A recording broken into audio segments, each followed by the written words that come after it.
Hello students, ये question है आपके सामने। A block of mass 25 kg is pulled along a horizontal surface by a force at an angle of 45 degree with the horizontal. The friction coefficient between the block and the surface is 0.25. The block travels at a uniform velocity. The work done by the applied force during a displacement of 5 meter of the block is। अब बच्चों इस question को कैसे करना है, सबसे पहले मैं आपको ये समझा दूं। ये हमारे पास एक सरफेस है। इस सरफेस के ऊपर ये रखा है ब्लॉक और इस ब्लॉक पर एक फोर्स लगाया जा रहा है और वो जो फोर्स है वो 45 डिग्री का एंगल बना रहा है विद द हॉरिजॉन्टल। तो ये हमारे पास लगा लिया फोर्स। अब इस फोर्स के हम बनाते हैं दो कंपोनेंट।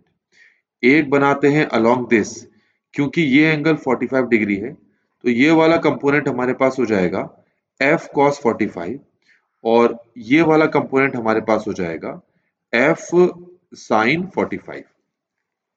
अगली बात तो ये है कि ये जो आपके पास सरफेस है, कोफिशिएंट ऑफ फ्रिक्शन यहाँ पर हमें 0.25 दे रखा है।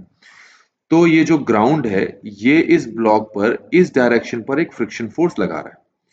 अब क्योंकि आपसे कहा है कि block travels eight a uniform velocity, तो इसका अर्थ है कि इस ब्लॉक पर जो फॉरवर्ड डायरेक्शन में फोर्स लग रही है और बैकवर्ड डायरेक्शन में जो फ्रिक्शन फोर्स लग रही है, ये दोनों ही फोर्सेस यहाँ पर इक्वल है।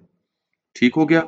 तो इसका अर्थ ये हो गया कि F cos 45 जो है वो इक्वल हो जाएगा फ्रिक्शन फोर्स के। इसको हम लिख सकते हैं F ओवर रूट 2 और फ्रिक्शन फोर्स आपको पता है कि म्यू आर होता है और यहाँ हमारे पास R क्या है, नॉर्मल रिएक्शन। तो सबसे पहले आपको यहाँ पर नॉर्मल रिएक्शन ही निकालना पड़ेगा। नॉर्मल रिएक्शन कैसे निकालेंगे, तो यह नॉर्मल आपको पता है ये है इस ब्लॉक का वेट और इस ब्लॉक पर एक फोर्स ये भी लग रही है। तो जो रिएक्शन यहाँ पर होगा या नॉर्मल जो यहाँ पर होगा वो होगा यहाँ पर mg माइनस एफ साइन 45, जिसको हम दूसरे शब्दों में कह सकते हैं R equal to M G minus F over root 2। तो बच्चों जो नॉर्मल होगा या नॉर्मल रिएक्शन होगा वो ये होगा आपके पास M G minus F over root 2। ठीक हो गया। क्योंकि mg और f sin 45 में से mg बड़ा है तो इन दोनों का जो डिफरेंस है वो ही यहां पर क्या होगा, रिएक्शन होगा। तो इस रिएक्शन को उसके यूजुअल प्लेस पर जो भी आपको दिख रहा है वहां पर पुट कर दो, तो ये हो जाएगा हमारे पास mg minus F over root 2। ये बात समझ में आ गई होगी। अब हमें यहां से क्या निकालना है, f निकालना है, फोर्स निकालना है। तो इसको अभी के लिए मैं क्या करता हूं, ऐसे ही रहने देता हूं। म्यू की वैल्यू आपके पास यहाँ पर 0.25 है। क्या है म्यू की वैल्यू, 0.25, जिसको 25 ओवर 100 भी बोल सकते हैं और 1/4 भी बोल सकते हैं। तो इसके स्थान पर 1/4 रख दो और mg minus F over root 2 रख दो।